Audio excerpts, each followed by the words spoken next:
Hello, हाय, नमस्कार, सत श्री अकाल एंड अस्सलाम वालेकुम टू एवरीवन।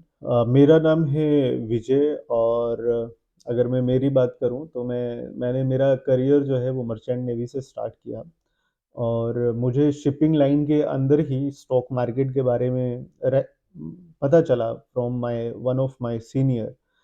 सो मुझे तकरीबन 6 से 7 साल का समय जो है वो मैंने इक्विटी मार्केट को दिया है और स्टार्टिंग में जो स्टार्टिंग हुई है वो सिर्फ नॉर्मल इन्वेस्टमेंट से स्टार्टिंग हुई है। जो नॉर्मल इन्वेस्टमेंट करते हैं और जिसको लॉन्ग ट्रेड कह सकते हैं या फिर स्विंग ट्रेडिंग भी किए हैं उसके बाद में। और फाइनली जो इंट्राडे ट्रेडिंग के अंदर जो मैं आया हूँ वो 2019 लास्ट से आया हूँ, 2019 लास्ट से मैं इंट्राडे ट्रेडिंग के अंदर आया हूँ। सो अभी मैंने जो ये कोर्स डिज़ाइन किया है, ये this is like share market basics. So नाम मैंने बेसिक्स का दिया है, but after attending this course you will be able to make money from बाजार। आप एग्जैक्टली बाजार से पैसा कमा पाएंगे। बट ये जो कोर्स है, अब आप इस कोर्स को उतना एडवांस नहीं कह सकते हैं क्योंकि बेसिकली जो ये कोर्स मैंने डिजाइन किया है ये उन लोगों के लिए है जो बिगनर हैं, जिन्हें एग्जैक्टली बाजार को समझने की जरूरत है। ये उन लोगों के लिए ये कोर्स है जो स्टार्टिंग में एज अ बिगनर बाजार में आते हैं और निफ्टी बैंक निफ्टी में कूद पड़ते हैं और लॉसेस करा लेते हैं। ठीक है। सो एक बिगनर को बाजार को पहले समझना बहुत जरूरी है और उसके लिए उन लोगों को पहले इक्विटी मार्केट में काम करना चाहिए। पहले आप यहाँ पे काम करके विद जो है कम रिस्क के साथ यहाँ पे पहले ट्रेडिंग में हाथ आजमाइए। ट्रेडिंग में अपना जो है आप नॉलेज को गेन कीजिए और एक प्रोसेस को सीखने की कोशिश कीजिए। अगर आप डायरेक्टली लैंड करेंगे जो है वो ऑप्शंस के अंदर डायरेक्टली आप ट्रेडिंग करना स्टार्ट कर देंगे तो सक्सेस रेशो जो है वो आपका बहुत कम हो जाएगा। सो इसी के साथ हम लोग ये कोर्स स्टार्ट करते हैं। इस कोर्स के अंदर आपको बेसिक्स की तो नॉलेज मिलेगी मिलेगी, प्लस आप मतलब हर एक चीज जो है वो आप सीख सकेंगे जो एक ट्रेडिंग के लिए इंपॉर्टेंट होती है ट्रेडर बनने के लिए। लाइक आप जैसे एंट्री एग्जिट पॉइंट्स हैं, हम लोग वो शेयर्स करेंगे। लेकिन इस कोर्स के जो है क्या है, इस कोर्स के दो पार्ट हैं। फर्स्ट पार्ट ये है जो हम लोग अभी जिस वीडियो को देख रहे हैं ये फर्स्ट पार्ट के अंदर इंक्लूड होगा। इसके अंदर जैसे सारे ही पॉइंट्स मैं कवर करूंगा जो जिसको मतलब कुछ भी नॉलेज नहीं है बाजार की, वो भी अगर इस कोर्स को अटेंड कर रहा है, so after attending this course आपको शेयर बाजार के बारे में बहुत सारी जानकारियां जो है वो मिल जाएंगी और स्पेशली बिगनर तो बहुत कुछ सीख जाएगा इस वीडियो को देखने के बाद।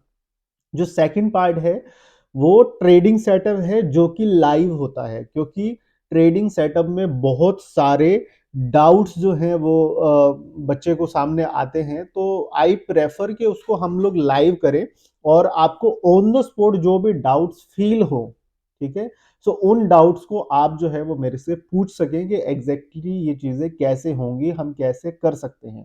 ठीक है।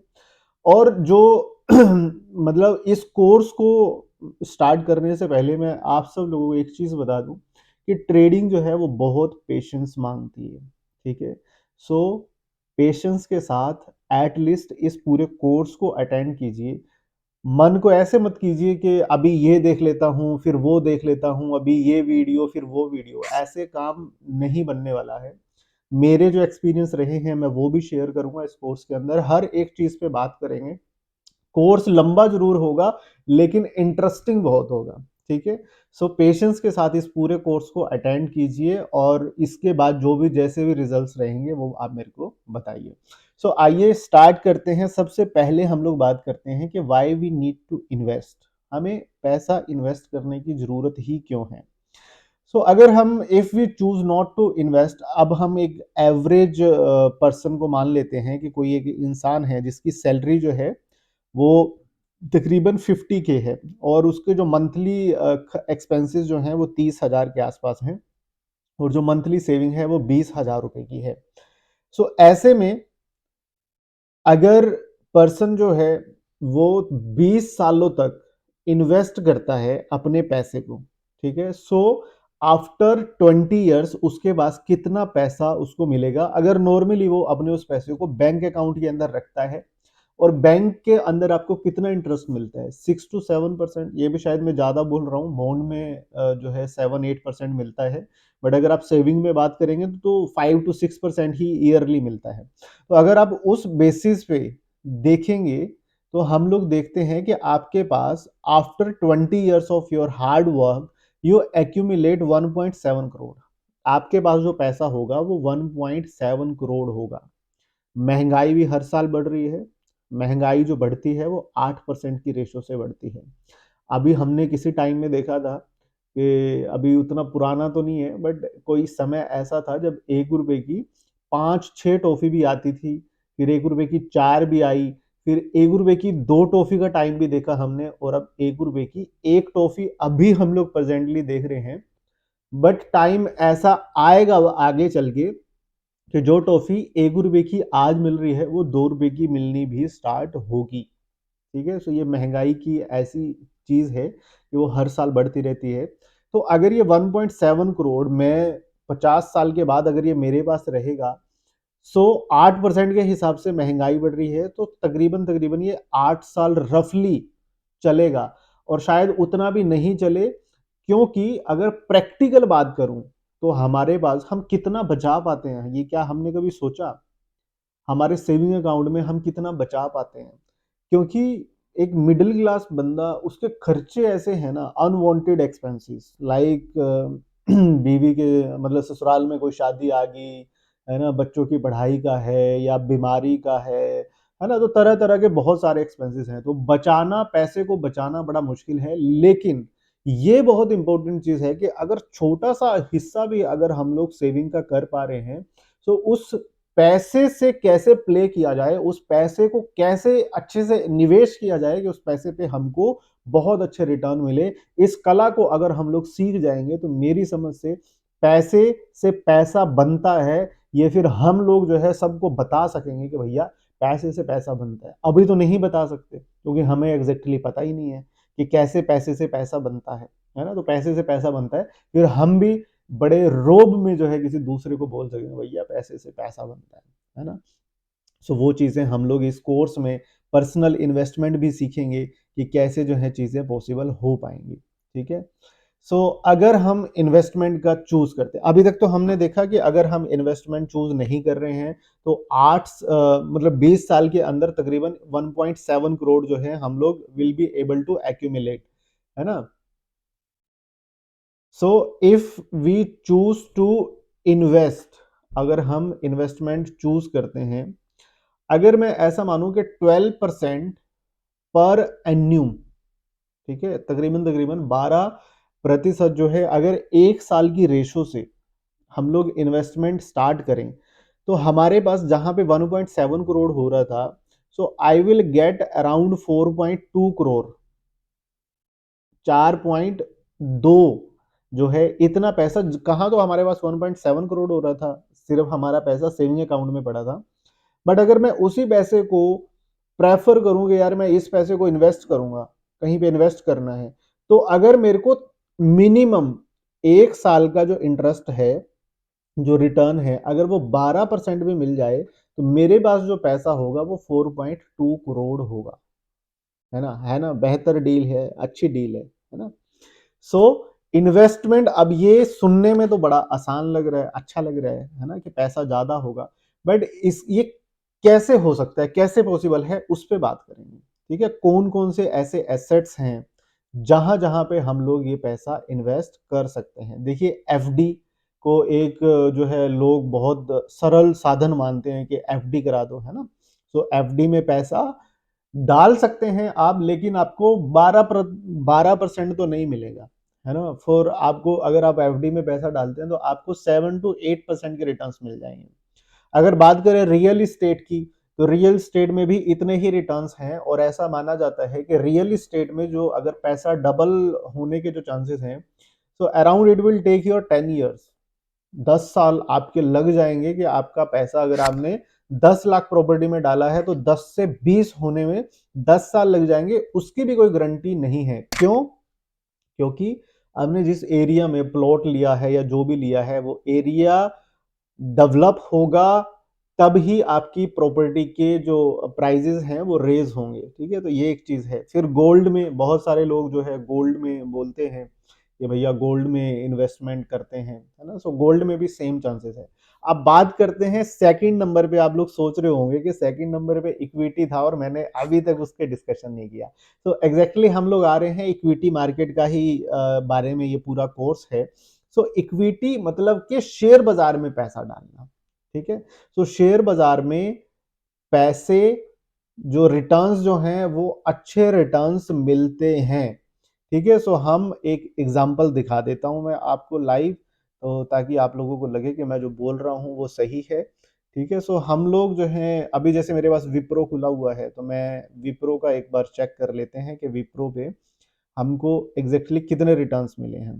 ठीक है, सो अभी एग्जैक्टली देखो मार्केट जो है वो डाउन फेस में है, क्योंकि कोरोना की वजह से या यूक्रेन का जो युद्ध हुआ उसकी वजह से मार्केट में बड़ा स्ट्रगल है। सो 6.33% के जो रिटर्न्स है वो एक महीने में जनरेट हुए हैं, और पहले एग्जैक्टली बाजार गिर गया था, तो उसकी वजह से नेगेटिव में 1 ईयर के रिटर्न्स दिखा रहा है। बट अगर आप एक महीने की बात करें तो एक महीने में 6.33% इंक्रीज हो गया है। ठीक है, सो अगर हम अदानी की बात करें, है ना, अदानी का कोई पकड़ते हैं हम लोग। तो जैसे अदानी इंटरप्राइजेज है या अदानी पोर्ट्स का देखते हैं। ठीक है, अदानी पोर्ट्स में फंडामेंटल चेक करेंगे। 1 मंथ के रिटर्न्स नेगेटिव में है, बट 1 ईयर के रिटर्न्स जो हैं वो 0.29% है। ठीक है, कोई प्रॉब्लम नहीं है। टाटा मोटर्स चेक करते हैं। टाटा मोटर्स 1 ईयर के रिटर्न जो है माइनस में है, बट एक महीने में 10.76% उठा है स्टॉक। ठीक है, सो अगर CAGR जो है वो एनुअल ग्रोथ रेट रहता है किसी भी स्टॉक का, सो ये एनुअल ग्रोथ रेट जो है वो 8.50% यहाँ पे शो कर रहा है। अब मैं आपको एग्जैक्टली जो है एक चीज बताता हूँ कि कभी भी, अब जैसे मैंने आपको ये दिखाया तो आपको एक में नेगेटिव है एक में पॉजिटिव है, बिकॉज जब मार्केट में दो तरह के फेज आते ही हैं, है ना, पॉजिटिव भी आता है नेगेटिव फेज भी आता है। बट उससे कोई जो लॉन्ग टर्म में जो इन्वेस्टर है जिसने 20-30 साल के लिए पैसा डालना है, आपका जो सेविंग का अमाउंट है आप उसको ऐसे तो नहीं है ना कि 5 दिन के लिए 10 दिन के लिए डाल रहे हो। जिसको लॉन्ग टर्म में डालना है उसको कोई प्रॉब्लम नहीं है। ठीक है, उसको किसी तरह से कोई भी प्रॉब्लम नहीं है। वो ये ऐसे शेयर्स हैं जैसे टाटा मोटर है, विप्रो है, अदानी पोर्ट्स है, आंखें बंद करके इसमें इन्वेस्टमेंट कर सकते हैं फॉर लॉन्ग टर्म। अगर लॉन्ग टर्म का इसका पूरा डाटा निकाल के देखेंगे तो आप इसको देखोगे कि 5 साल पहले ये स्टॉक कहाँ पे था। अब जैसे मैं आपको दिखाई देता हूँ इस स्टॉक का, तो मैं टाटा मोटर्स का चार्ट दिखा देता हूँ आपको कि 5 साल पहले ये कहाँ पे था और आज कहाँ पे है ये स्टॉक। तो अगर आप लॉन्ग टर्म में देखेंगे तो आपको लगेगा कि हाँ यार, वाकई में, है ना। तो हम लोग इसका एक बार मैं दिखा देता हूँ। और दूसरी चीज ये है कि जब हम इन्वेस्टमेंट करेंगे तो इंडिविजुअल किसी भी एक स्टॉक में पैसा नहीं डालना है। ठीक है, किसी भी एक स्टॉक को पकड़ के सिर्फ उसमें पैसा डालेंगे तो भैया बहुत मतलब बहुत खतरनाक चांसेस हो जाएंगे। तो हम लोग जो पैसा डालते हैं वो जैसे स्टॉक्स को, 4-5 स्टॉक्स को इकट्ठा करके उन उन स्टॉक्स में इकट्ठा पैसा जो है डालते हैं। बट उसका भी एक प्रोसीजर है कि उस पैसे को कैसे डाला जाता है। सो वो हम लोग जो है वो बाद में सीखेंगे, मैं सिखाऊंगा उसके बारे में भी कि कैसे जो है पर्सनल जो इन्वेस्टमेंट जिसको SIP कहते हैं, या आप म्यूचुअल फंड में पैसा डालना चाहते हैं या आप ETF में पैसा डालना चाहते हैं, तो वो कैसे करके हम लोग डाल सकते हैं उस बारे में हम लोग बात करेंगे। ठीक है, सो चाहिएगा तो फिर बाद में भी, क्यों, मैं अभी आप लोगों को वो बता देता हूँ। ठीक है, क्योंकि ये एज सच कोर्स जो है ऐसे डिज़ाइन नहीं किया है कि कुछ सोच के कि पहले क्या सिखाना है बाद में क्या सिखाना है। जो अच्छा लगेगा वो हम लोग सीखते जाएंगे। ठीक है, सो अगर आप इस स्टॉक को यहाँ पे देखेंगे, देखिए ये 2011 की बात है। 2011 में स्टॉक जो है वो 100 रुपीज के प्राइस के आसपास था, 100 रुपए के आसपास था। अभी मतलब 10 साल में 300 गुना ज़्यादा हो गया, ठीक है? 300%, मतलब कि अगर आपने 1 लाख रुपया 2010 में डाला होता, तो वो अभी आपका पैसा कितना होता? और प्लस उसमें जो डिविडेंड मिले होते, है ना? जो आपको और तरह के जो प्रॉफिट्स कंपनी ने दिए होते, उनकी तो बात ही अलग है, ठीक है? सो अभी अगर मैं 5 साल पहले की बात करूँ, 5 साल पहले यानी कि 17 के आसपास प्राइस सेम इसी रेंज में था, फिर ड्रॉप हुआ। और अगर हाँ, अभी आप 2020 की बात करें, तो 2020 में वापस 100 रुपीज़ पे था स्टॉक, ठीक है? और 100 रुपीज़ से उठ के देखो वापस 400 रुपए पे, क्योंकि जब बाजार गिरा था, तो देखो ये एक फेज है बाजार का, गिरता है तो ऊपर भी आता है, जो जो क्वालिटी स्टॉक्स हैं, है ना? टाटा का सबने सुन रखा होगा। तो 2020 में इस रेंज तक भी आया, 100 रुपीज तक, और 100 से फिर वापस 420, है ना? तो ये एक चीज है। अब मैं आपको बता रहा था कि आप कैसे इन्वेस्टमेंट जो है वो प्लान कर सकते हैं, कि आपको पैसा डालना है, एसआईपी करनी है, तो आपको क्या करना है, आपको ना स्मॉल केस एक इसका ऐप भी आता है, आप अगर प्ले स्टोर से जाएंगे तो ऐप डाउनलोड कर सकते हैं, तो आप इसको एक्सप्लोर कर सकते हैं, smallcase.com। तो अभी यहाँ पे क्या है कि आपका जो भी ब्रोकर है, जैसे जीरोधा है या एंजल वन है, ठीक है, या फिर मोतीलाल ओसवाल है, इन सब के थ्रू आप क्या कर सकते हैं, स्मॉल केस में लॉग इन कर सकते हैं। तो यहाँ पे क्या है, यहाँ पे ना बहुत सारे स्मॉल केस बने हुए हैं, ठीक है? सो मैं सीधा सी स्मॉल केस पे जाता हूँ। तो बहुत सारे स्मॉल केस बने हुए हैं, आप क्या कर सकते हैं, डायरेक्टली जाके वहां पे थ्रू योर ब्रोकर अकाउंट आप इन्वेस्टमेंट कर सकते हैं। जैसे यहाँ पे दिखाया हुआ है ना, एंजल वन, ग्रो के साथ, HDFC, कोटेक, है ना, आप स्टॉक, जीरोधा, किसी से भी आप लॉग इन करके जो है यहाँ पे, अब देखो यहाँ पे ये दिखा रहा है, क्या दिखा रहा है, इक्विटी एंड गोल्ड। इक्विटी और गोल्ड में, दोनों में आप देखो मिनिमम अमाउंट कितना है, 294, यानी कि आप महीने में 300 रुपए से भी एसआईपी स्टार्ट कर सकते हैं। अब जो लोग ऐसा बोलते हैं मेरे पास तो उतना बचता नहीं है, पैसा नहीं है, ये नहीं है, आप 300 रुपए से भी इन्वेस्टमेंट स्टार्ट कर सकते हैं। देखिए ये इक्विटी एंड गोल्ड है, टॉप 100 स्टॉक्स हैं, ठीक है? So all all weather investing है, तो अगर आप इसके ऊपर क्लिक करेंगे तो इसके जो फीचर्स हैं वो आपको दिखाई पड़ेंगे। देखिए ये 4 year CAGR, compound annual growth rate जिसको कहते हैं, सो पिछले 4 सालों से कितना है, तकरीबन तकरीबन 11% है। तो हमें तो चाहिए ऐसा ही कि अगर 11-12% हमको मिल जाए तो हमारा तो काम ही हो जाएगा, है ना? सो इसमें मिनिमम जो इन्वेस्टमेंट है वो 4,298 रुपए है। तो इस तरह से आप इस पे किसी पे भी, आपको बहुत सारे स्मॉल केस यहाँ पे मिल जाएंगे, आप यहाँ पे क्लिक करके जो है आप उसमें जाके इन्वेस्टमेंट कर सकते हैं, उसके फीचर्स को देख सकते हैं, और अपना दिमाग इस्तेमाल करके जो है पैसे को यूज कर सकते हैं। देखो ये डिविडेंड इनकम है, सेक्टरल बेट्स है, बाय टॉप मैनेजर, जो अच्छे अच्छे बड़े मैनेजर्स हैं, उन्होंने जो बनाए हुए हैं स्टॉक्स को चूज करके जो बनाया हुआ है, तो वो ये देखिए यहाँ पे क्या है, पॉपुलर अंडर 5K, 5,000 की रेंज के अंदर जो पॉपुलर्स हैं, आपको ज्यादा दिमाग लगाना ही नहीं है, ठीक है? आपको उस पे पूरा जो उसका पिछला जो रिकॉर्ड है कि कितने रिटर्न्स इसने दिए हैं वो आपको मिल जाएगा, और आप ऐसे करके इन्वेस्टमेंट स्टार्ट कर सकते हैं, ठीक है? सो इसमें ये दिया हुआ है, जैसे ये टॉप 20 स्टॉक्स है, तो इसमें कितना है, देखो यहाँ पे 4 ईयर का CAGR 15.51% है, ठीक है? सो टॉप 100 स्टॉक्स में 13.52% है, और मिनिमम अमाउंट जो है वो 2200 रुपए के आसपास है, ठीक है? तो आप यहाँ पे क्या कर सकते हैं, इन्वेस्टमेंट कर सकते हैं। चलिए आगे बढ़ते हैं,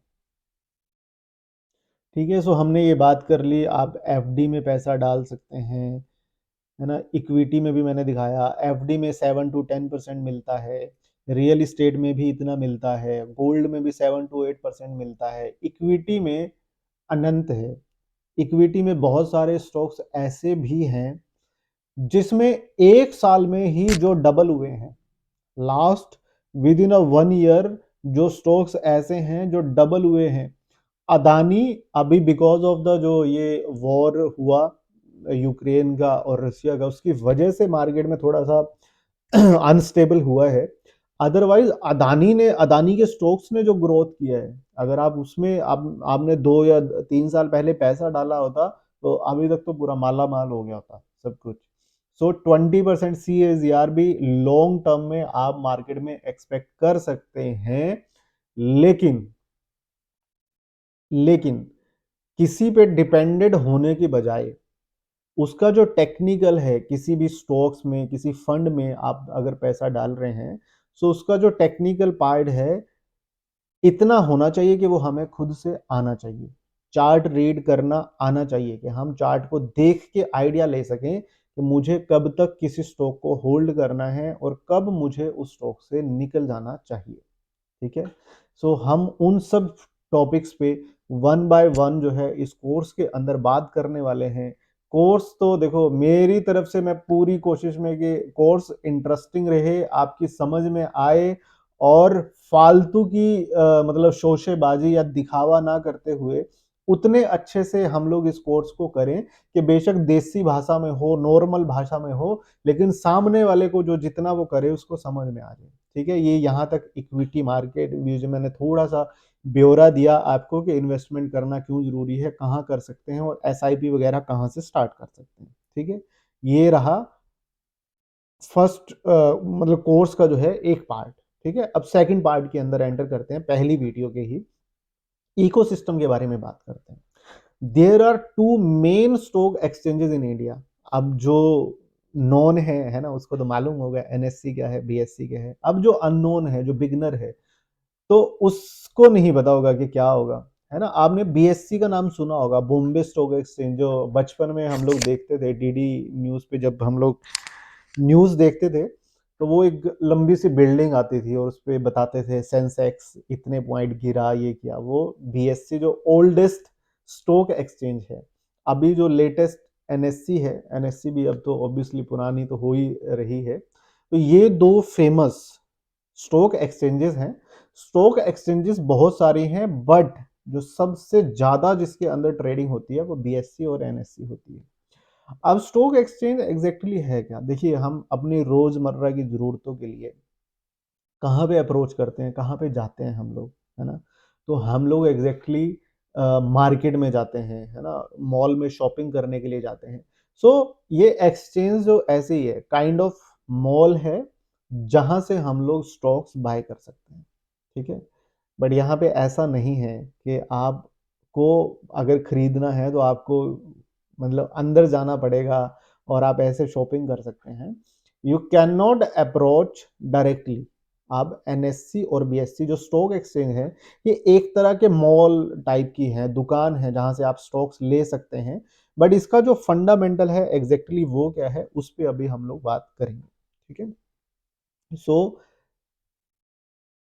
अब ये स्टॉक एक्सचेंज है सेंटर में। ठीक है। अब ट्रांजैक्शन कैसे होता है, अगर आप खरीदना चाहते हैं, जैसे सपोज कीजिए ये एक बायर है, ठीक है, और इधर में ये एक सेलर है।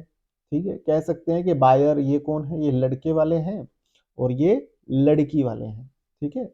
अब बायर जो है काइंड ऑफ जब एक रिश्ता होता है ना, बीच में क्या होते हैं, बिचौलिए होते हैं, है ना। बीच में क्या होते हैं, जहां पे माउस मेरा जा रहा है, बीच में क्या होते हैं, बीच में होते हैं बिचौलिए। बिचौलिए क्या करते हैं, रिश्ता कराते हैं, है ना। तो वो क्या करते हैं, जो लड़का है, लड़के के गुण आगे, जो बीच में मिड पॉइंट में एक पर्सन होता है ना, तो जो दोनों की तरफ से कनेक्ट करता है। ठीक है। सो क्या कर रहे हैं, स्टॉक एक्सचेंज का यही काम है। बायर ने डिमांड की कि भैया मैं खरीदना चाहता हूं 420 रुपए पे एयरटेल के 50 स्टॉक खरीदना चाहता हूं। ठीक है। बायर ने अपनी एक पेशकश दी। तो बायर ने जो पेशकश दी वो किसको दी, ब्रोकर को। अब ब्रोकर कौन होते हैं, ब्रोकर एक तरह के बिचौलिए होते हैं, because we can not approach like to stock exchange directly. हम लोग नहीं कर सकते हैं, तो उसके लिए हमको एक ब्रोकर की जरूरत होती है। ठीक है। तो ब्रोकर वो बिचौलिया है जो हमारे ऑर्डर को आगे पास करता है NSE तक। अब एक्सचेंज वर्ड से आपको समझ में आ रहा होगा कि एक्सचेंज का क्या काम है। बायर ने कहा कि मैं एयरटेल के इतने स्टॉक्स 420 रुपए पे के प्राइस पे खरीदना चाहता हूं। ठीक है। अब कोई एक सेलर है, वो भी सेम बात कह रहा है कि भैया मैं बेचना चाहता हूं 420 रुपए के हिसाब से 50 स्टॉक्स में बेचना चाहता हूं। ठीक है। सो बेसिकली फंडा क्या है कि स्टॉक एक्सचेंज में बायर और सेलर्स की तरफ से ऑर्डर इकट्ठे होते हैं। ठीक है। ब्रोकर क्या काम करता है, ब्रोकर ऑर्डर लेता है और ये नैनो सेकंड में काम होता है। जब आप एग्जैक्टली ऑर्डर प्लेस करोगे तो तब आपको पता लगेगा कि आप माउस से क्लिक करोगे और तुरंत आपका वो बाय हो जाएगा। बट इसका जो प्रोसीजर है वो समझा रहा हूं मैं कि आपको अच्छे से समझ में आए। बायर ने क्या किया, ब्रोकर को बोला। ठीक है। वो आपका कौन हो सकता है, जीरोधा हो सकता है, एंजल ब्रोकिंग हो सकता है, मोतीलाल ओसवाल है, अपस्टॉक है, कोई भी एक्स वाई जेड, कोटेक है और आपका एचडीएफसी है। तो ये सब क्या है, ब्रोकर है। आपने क्या किया, ब्रोकर को ऑर्डर पास कर दिया, मैं खरीदना चाहता हूं। ठीक है। ब्रोकर ने क्या किया, स्टॉक एक्सचेंज को ऑर्डर पास कर दिया, एनएससी बीएससी को। सेम इसी तरह से कोई सेलर है, सेलर ने ब्रोकर को कहा, ब्रोकर ने इसको।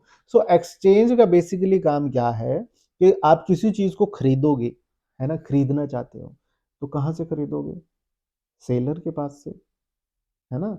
अब हम लोगों को ऐसा लगता है कि स्टॉक एक्सचेंज से खरीदते हैं, नहीं। स्टॉक एक्सचेंज बायर का सेलर से मिलाप कराती है और उसके बदले में भैया पैसा लेती है। ठीक है, जिसको हम ब्रोकरेज कहते हैं, ब्रोकरेज चार्जेस।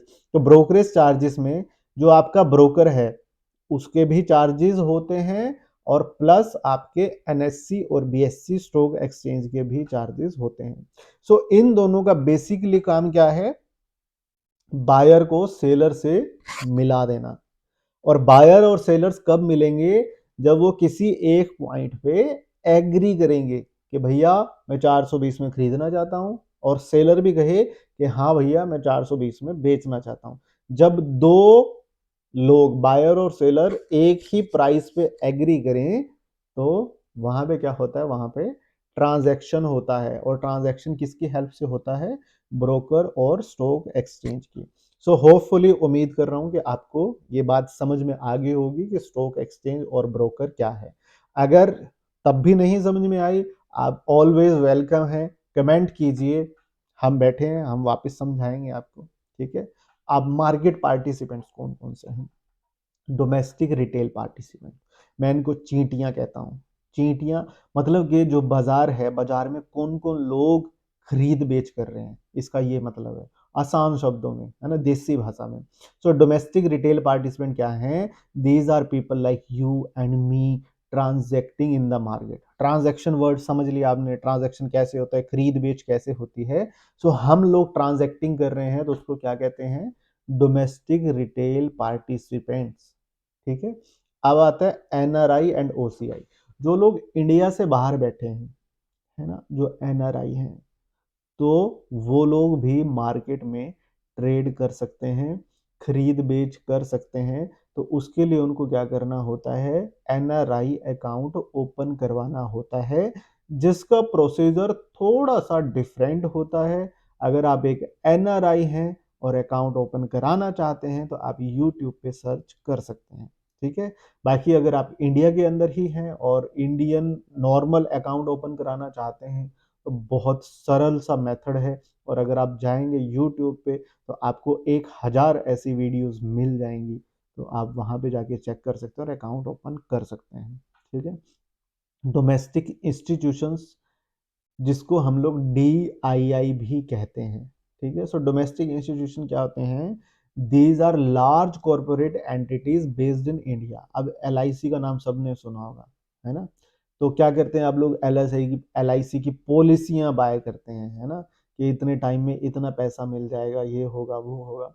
तो एग्जैक्टली जो LIC का पैसा है, अब वो कैसे आपको रिटर्न इतने हाई मिल रहे हैं, आपको कैसे पॉलिसी पे प्रॉफिट हो रहा है, तो एग्जैक्टली वो पैसा भी मार्केट के अंदर ही आता है। ठीक है, मार्केट में वो पैसा आता है तो वहीं से इन्वेस्टमेंट किया जाता है। सो उसको हम लोग क्या कहते हैं, DII, डोमेस्टिक इंस्टीट्यूशनल इन्वेस्टर्स। ठीक है। इसी तरह से मैं इसमें लिख नहीं पाया हूं, एक FII भी होता है। FII क्या होता है, फॉरेन इंस्टीट्यूशनल इन्वेस्टर। सो एफआईआई में क्या होता है, जैसे जिस तरह से एलआईसी है, ऐसे ही पैसा बाहर फॉरेन से भी इंडियन मार्केट में लैंड होता है, और बाइंग और सेलिंग जो है फॉरेन के जो इन्वेस्टर्स हैं वो लोग भी करते हैं। सो उनको हम लोग डीआई और एफआईआई कहते हैं। ये बहुत इंपॉर्टेंट से दो वर्ड हैं। आप जब कभी भी शेयर मार्केट की न्यूज़ पढ़ेंगे तो आपको ये वर्ड जो है जनरली सुनने को मिलेंगे कि आज डीआईआई ने इतना बेच दिया, एफआईआई ने इतना खरीद लिया, एफआईआई ने इतना बेच दिया और डीआईआई ने इतना खरीद लिया, या फिर दोनों ने आज बेच दिया या दोनों ने खरीद लिया। और इनके खरीदने और बेचने से मार्केट पे बहुत फर्क पड़ता है, क्योंकि ये हम लोगों की तरह नहीं है जो 10 15 20 हजार रुपए की बाइंग और सेलिंग करते हैं, या लाख 2 लाख रुपए की करते हैं। ये करोड़ों में डील करते हैं कि 500 करोड़ 1000 करोड़ के एक दिन में ही बाइंग कर लिया। ये ऐसे डीलिंग होती है जहां से जो है बाजार के अंदर, बाजार में एग्जैक्टली वोलेटिलिटी आती है। ठीक है, तो अगर आप कुछ बड़ा करना चाहते हैं, पैसा बनाना चाहते हैं, तो अगर हम लोग ये पता कर लें कि डीआईआई किधर में इन्वेस्ट कर रहे हैं, कैसे क्या चल रहा है, सो उसके उनके साथ साथ हम भी फ्लो में लग जाएंगे, तो गंगा में हम भी हाथ धो के हम भी निकल जाएंगे। सो इसी तरह से आता है। सो ये दो हो गए है ना, डीआईआई और एफआईआई को आप याद रखना। देन आता है एसेट मैनेजमेंट कंपनीज, एएमसी कहते हैं जिनको। So these are mutual fund companies, mutual fund में इन्वेस्ट करते होंगे, है ना। सो वो पैसा भी कहाँ पे आता है, बाजार में आता है थ्रू दी एएमसी। ठीक है, सो ये जो है कुछ क्या है, पार्टिसिपेंट्स हैं बाजार के। ठीक है, अब रेगुलेशन, रेगुलेशन की बात क्यों आई, और मैंने ये विचित्र चित्र क्यों लगाया।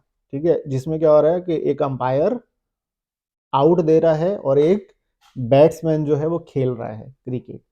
सो इसका मतलब क्या है, मैंने अंपायर को दर्शाया है ना। सो अंपायर क्यों होता है क्रिकेट के मैदान में, दो अंपायर होते हैं, फिर थर्ड अंपायर होता है, फोर्थ अंपायर होता है, काइंड ऑफ ऐसी चीजें होती हैं, है ना। तो क्यों होता है, इसलिए होता है कि गेम जो है वो किसी भी तरह से उसमें चीट ना हो, है ना। गेम फेयर हो, एकदम फेयर गेम हो, किसी तरह से कोई धोखेबाजी ना हो, कुछ ना हो। ठीक है, बचपन में जैसे होता था ना कि जिसका बैट वो आउट भी होता था वो आउट ही नहीं मानता था, शेयर बाजार में भी ऐसा हुआ है, जिनको हम लोग स्कैम्स कहते हैं। ठीक है, स्कैम 1992 की बात करें या और स्कैम्स की बात करें, अगर आप शेयर बाजार में दिलचस्पी है तो ये कुछ मूवीज हैं तो उनको जाके जरूर देखिएगा, तो आपको और अच्छे से पता चलेगा कि मैनिपुलेशन कैसे होता था, कि किसी स्टॉक के प्राइस को जानबूझ के ऊपर उठाया जाता था और फिर उसको प्रॉफिट बुक करके नीचे गिरा दिया जाता था, और जो नॉर्मल भोली भाली जनता है उनको नुकसान का सामना करना पड़ता था। तो इन सब चीजों से बचा जाए, ठीक है, ये भी एक मैच की तरह है, तो इन सब चीजों से बचा जाए तो एक अंपायर की नियुक्ति हुई। ठीक है, जैसे क्रिकेट में होती है, तो अंपायर की नियुक्ति हुई बाजार में। उस नियुक्ति को हम लोग कहते हैं SEBI, securities and exchange board of India. उम्मीद कर रहा हूं कि आप मेरे इस एग्जाम्पल के बाद सेबी को नहीं भूलेंगे। अंपायर याद रखना, बाजार में जो अंपायर है वो सेबी है।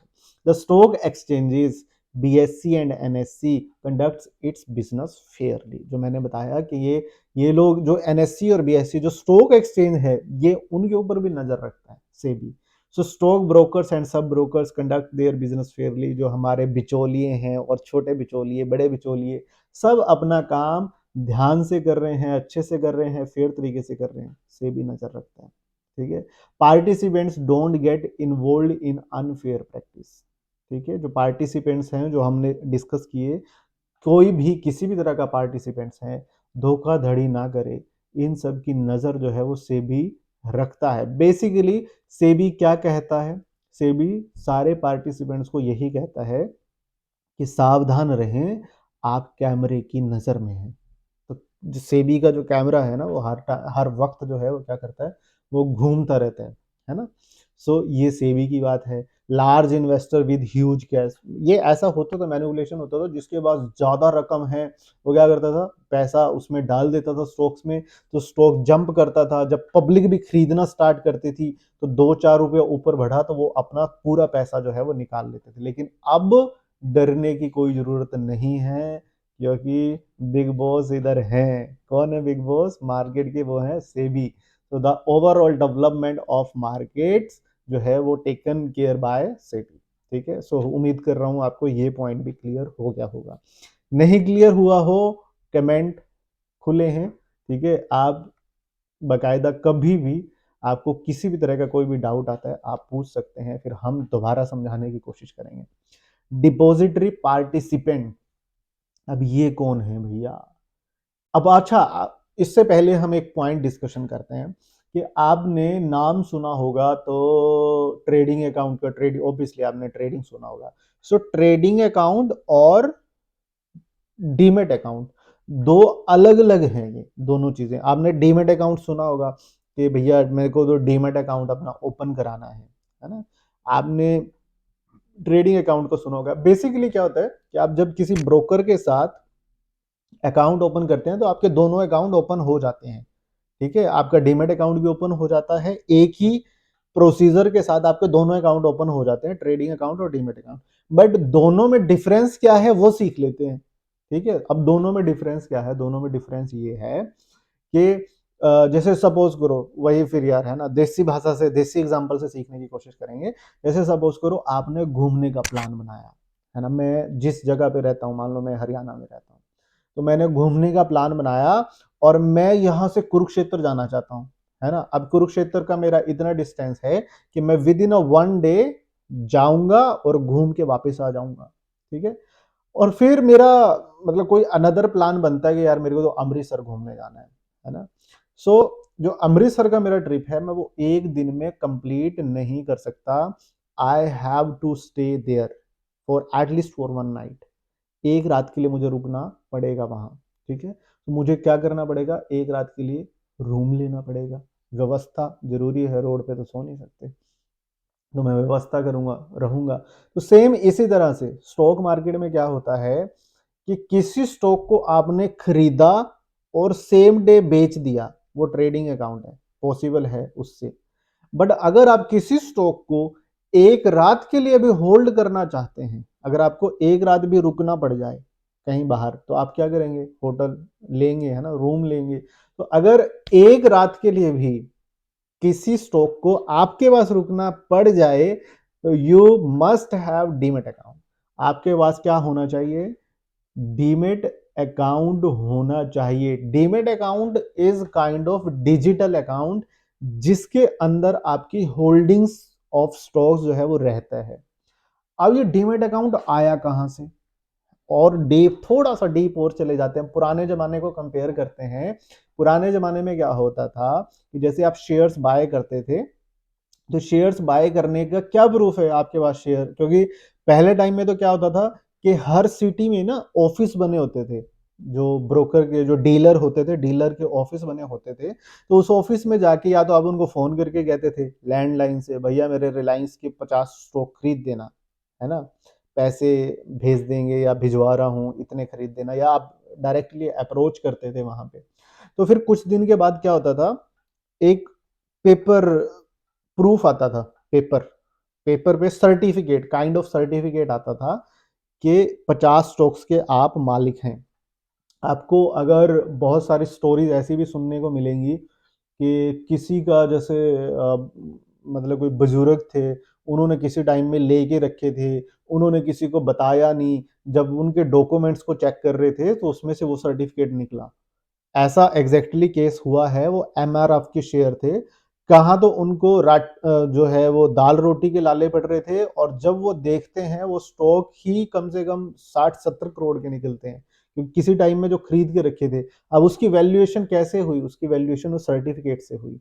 तो पहले टाइम में क्या होता था कि आप स्टॉक्स बाय करते थे, सर्टिफिकेट मिलते थे, लेकिन अभी सब कुछ डिजिटल हो गया है। तो अभी जब आप स्टॉक्स बाय करते हैं तो वो स्टॉक्स आपके चले जाते हैं डीमेट अकाउंट के अंदर, ठीक है। तो इसलिए डीमैट अकाउंट जरूरी है, डिजिटल जो है अपने स्टॉक्स को रखना, जैसे लॉकर की काइंड ऑफ, जैसे लॉकर में आप अपना गोल्ड रखते हैं, तो डीमैट अकाउंट में आप अपने शेयर्स रखते हैं। अब ये कहां से आया, ये क्या बला है, डिपॉजिटरी पार्टिसिपेंट्स। सो जो इस डीमैट अकाउंट को ओपन करते हैं, अब आपको ऐसा लगता है कि मैंने तो डीमैट अकाउंट जी ओपन करा लिया है जीरोधा में। नहीं, आपने जीरोधा में ट्रेडिंग अकाउंट ओपन कराया है, बट जो आप डीमैट अकाउंट ओपन करा रहे हो वो आप यहां से ओपन करा रहे हो, या तो आप सीडीएसएल के साथ आपका ओपन हो रहा है या एनएसडीएल के साथ ओपन हो रहा है। गवर्नमेंट ने, ये दो कंपनीज हैं, इनको रिस्पॉन्सिबिलिटीज दी है डीमैट अकाउंट को ओपन करने की।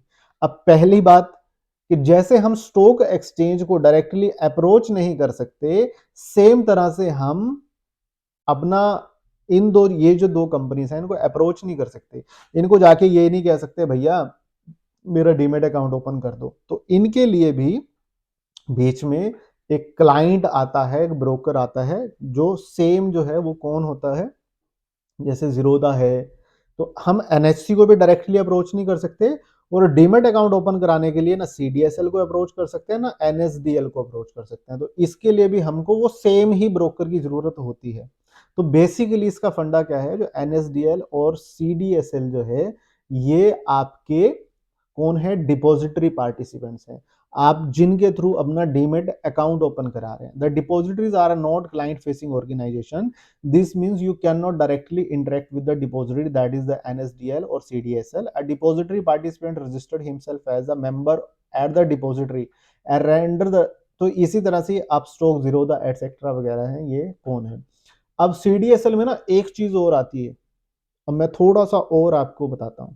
अगर सपोज करो आपने ना कोई होल्डिंग बनाई हुई है, ठीक है, सपोज कीजिए आपने किसी स्टॉक्स को बाय कर लिया, है ना, तो वो क्या होगा, वो स्टॉक्स जो है वो आपने स्टॉक्स बाय किए तो वो स्टॉक्स आपके चले गए डीमैट अकाउंट में, ठीक है। तो जब आप उनको बेचना चाहोगे तो भैया ऐसे नहीं बेच पाओगे कि क्लिक किया और बेच दिया, ऐसे नहीं होगा।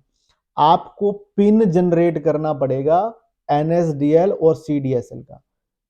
अब इसके पीछे भी एक कहानी है कि ये पिन वाली बात कहां से आई। अब जैसे आप बिगनर हैं तो शायद आपको थोड़ा सा बोरिंग लगे, थोड़ा सा बर्दाश्त कर लेना, जो इंटरमीडिएट है शायद उसको समझ में आ जाए बात, उम्मीद तो यार देखो समझा ऐसे रहा हूं, उम्मीद कर रहा हूं कि एक जो बिगनर भी समझे इस बात को। अब ये जो सीडीएसएल का पिन है, ये पिन वाली बात कहां से आई।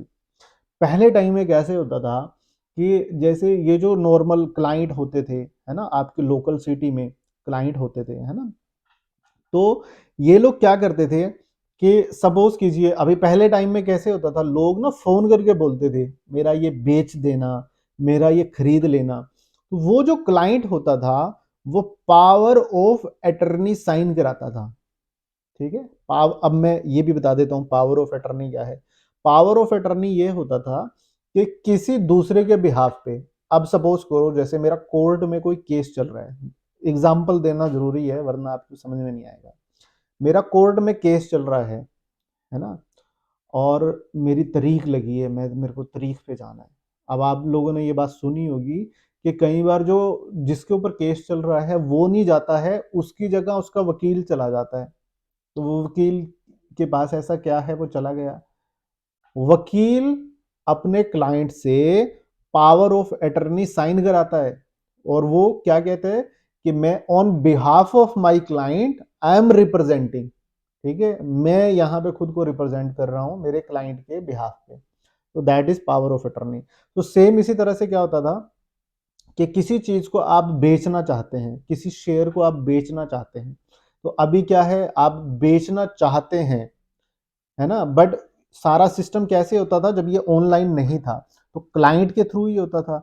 अब वहां पे एनएससी को कैसे पता चले कि कौन बेचना चाहता है इसको, कि वाकई में सच में वो जो है वो बेचना चाहता है, तो वो पावर ऑफ अटर्नी साइन करके देते थे कि हाँ मैंने ही कहा है इसको बेचने के लिए, ठीक है।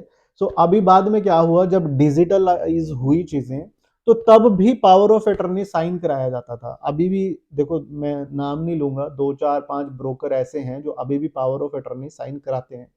तो पावर ऑफ अटर्नी साइन कराने में ऐसे ब्रोकर के साथ आप अपना अकाउंट नहीं खोलें।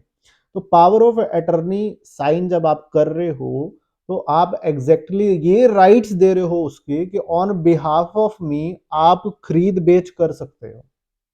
ठीक है, तो ऐसे में क्या हुआ, स्कैम होने स्टार्ट हो गए। ठीक है, जैसे कोई तो पहले ब्रोकर था, तो उन्होंने पावर ऑफ अटर्नी साइन कराया हुआ था, तो उन्होंने कितने सारे लोगों के शेयर्स बेच दिए और उसको मैनिपुलेट कर दिया उस शेयर्स को खुद के प्रॉफिट के लिए। तो ऐसी चीजें हुई बाजार में। तो फिर उसके बाद सॉल्यूशन क्या आया कि एक पिन जनरेट होगा जो सिर्फ और सिर्फ कस्टमर के पास होगा। अब जो आपका बीच में ब्रोकर है, जीरोदा है या कोई भी है, उसको इस पिन के बारे में कुछ भी नहीं मालूम है कि वो जो 6 डिजिट का जैसे CDSL और NSDL का पिन है, उसके बारे में अब जैसे ब्रोकर ने रिक्वेस्ट भेजी आगे किसको, NSC को, BSC को, कि भैया ये फलाना फलाना बंदा है, ये बेचना चाहता है। अब बेचना तो चाहता है, अब आगे NSC कह रहा है मैं कैसे मान लूं कि वो बेचना चाहता है, या CDSL बोले कि मैं कैसे मान लूं कि वो बेचना चाहता है। तो उन्होंने क्या किया, कस्टमर को पिन दिया। अब आप क्या करते हैं, जब आप अकाउंट खोलेंगे या आप किसी शेयर्स को होल्ड करेंगे, तो जब आप उसको बेचना चाहेंगे आप बेच नहीं सकेंगे, तो वो आपसे पिन मांगेगा। तो आप YouTube पे जाके CDSL और NSDL पिन कैसे जनरेट किया जाता है उसको सेपरेट वीडियो में देख लेंगे, आपको वहां पे समझ में आ जाएगा। तो वो पिन जब आप वहां पे डालेंगे, फिर आपके पास OTP आएगा, तब आप अपने शेयर्स को सेल कर सकेंगे। ठीक है, उम्मीद कर रहा हूं इतनी डिटेल में आपको किसी ने भी नहीं बताया होगा, ना आपको यूट्यूब पे मिलेगा। 10-15 मिनट की एक वीडियो बनाते हैं और उसमें पूरा बेसिक्स कवर करा देते हैं, ये मेरी समझ से बाहर है। देखो हम लोग एकदम अच्छे से लंबा चलने वाला है, ठीक है, और कुर्सी की पेटी बांध के बैठे रहे और अच्छे से सीखे। देखो किसी चीज को जब कर रहे हो ना तो शिद्दत से करो, वरना मत करो, छोड़ दो। क्योंकि टाइम पास आप खुद भी करोगे, दूसरे सामने वाले को तो फायदा हो जाएगा, लेकिन आपको क्या होगा, नहीं होगा। ठीक है, अब ये बिचौलिए आगे स्टॉक ब्रोकर्स है ना। So whenever you want to buy और सेल शेयर्स, मैं इसको बार बार देख रहा हूँ कि इसका बैटरी ना चला जाए और आवाज आप लोगों तक सही पहुंचती रहे, है ना। सो ओके, मेरे को दिखाई पड़ रहा है। So whenever you want to buy और sell shares from the stock exchange, you have to do so through registered stock brokers. तो ये बहुत सारे स्टॉक ब्रोकर्स हैं जिनसे जो है आप जिनमें अकाउंट्स ओपन कर सकते हैं। ठीक है, अपस्टॉक है, जीरोदा है, HDFC। अब आप आपको इनका रोल समझ में आ गया होगा, इनका रोल क्या है। ठीक है, उम्मीद कर रहा हूँ समझ में आ गया होगा, या अब यहां तक के पॉइंट से पहले कुछ भी समझ में नहीं आया हो, बिंदास आप लोग पूछिएगा, आप लोगों को आंसर मिलेगा। ठीक है, बैंक। अब आपको ना एक बैंक अकाउंट भी चाहिए होता है। अब मैं आपको थोड़ा सा एक चीज बता देता हूं, अगर आप ओके, अगर आप ना अपना ट्रेडिंग अकाउंट ओपन करना चाहते हो तो एटलीस्ट आपका जो अकाउंट है वो 6 मंथ्स ओल्ड होना चाहिए, और उसकी जो है वो बैंक जो PDF में पूरा 6 मंथ्स का डिटेल्स जो है वो लगता है आपका। ठीक है, सो बैंक का एग्जैक्टली आपके ट्रेडिंग अकाउंट में क्या रोल है, बेसिकली पैसा ऐड करना, और आपने अगर पैसा कमाया है तो उस पैसे को विड्रॉ करना। ठीक है, अपने ट्रेडिंग अकाउंट के अंदर बेसिकली ये फंडा है। ठीक है, so banks play a very straightforward role in the market ecosystem. They help in facilitating fund transfer from your bank account your trading account, लेन देन करना। अच्छा, आप दो अकाउंट को ऐड कर सकते हैं जीरोधा में। जैसे अभी मैं नहीं, टाइम वेस्ट नहीं करते हैं दिखा के, तो दो अकाउंट आप ऐड कर सकते हैं। एक को प्राइमरी सेट कर सकते हैं, दूसरे को सेकेंडरी। ठीक है, तो प्राइमरी में ये होता है कि प्राइमरी में अगर आप विड्रॉ करना चाहते हैं अपने अमाउंट को तो वो सिर्फ प्राइमरी अकाउंट में होगा। बट अगर आप ऐड करना चाहते हैं तो आप दोनों अकाउंट से ऐड कर सकते हैं पैसा, सेकेंडरी से भी ऐड कर सकते हैं और प्राइमरी से भी ऐड कर सकते हैं। ये फंडा है किसका, बैंक का। ठीक है जी। Clearing corporation. अब क्लियरिंग कॉरपोरेशन क्या है, क्लियरिंग वर्ड से आप लोगों को समझ में आ रहा होगा कि क्लियरिंग क्या है। So National Security Clearing Corporation Limited NSCCL and Indian Clearing Corporation Limited ICCL are wholly owned subsidiary National Stock Exchange and Bombay। अब क्लियरिंग वर्ड से आप लोगों को समझ में आ रहा होगा, देखो आपने किसी से, जैसे आपका जो बायर है या सेलर है, बायर ने क्या किया, खरीदा, सेलर ने क्या किया, बेचा। तो बायर क्या कर रहा है, बायर वो पैसे पैसे पे कर रहा है किसको, सेलर को, और सेलर उसके बदले में स्टॉक्स दे रहा है, ठीक है। सो वो स्टॉक यहां से बायर के पास चले जाएं, बायर से सेलर के पास आ जाएं, और जो ब्रोकरेज वगैरह जो भी कटा है, ठीक है, तो जो भी ब्रोकरेज वगैरह का खेल है, सबका पैसा सब तक चला जाए, सब चीजें अच्छे से सेटल्ड हो जाएं, तो वो ही क्लियरिंग कॉरपोरेशन वो सारे काम को देखता है, ठीक है। सो इसमें भी दिया हुआ है, क्लियरिंग कॉरपोरेशन में मैंने लगाया हुआ है, execution, buyer and sellers enter into a legally binding agreement to transfer securities from the seller to the buyer in exchange from money from the buyer to the seller. वही दोनों आपस में, एक बायर जो है वो पैसे पे कर देगा और सेलर जो है वो कर देगा, और बीच में थोड़ा सा चार्जेस होगा किसका, जो ये काम करवा रहे हैं, ठीक है, जो ब्रोकर है या एनएससी है वो लोग। Clearing performing all the necessary steps leading to the settlement such as posting sufficient margin and recording to the transaction, ये सब चीजें, और फिर लास्ट में finally settlement, the actual exchange of securities for money when the securities are title to the buyer and the money is transfer to the seller, seller के पास पैसा पहुंच गया, बायर के पास स्टॉक्स पहुंच गए, वो सब जो है वो क्लियरिंग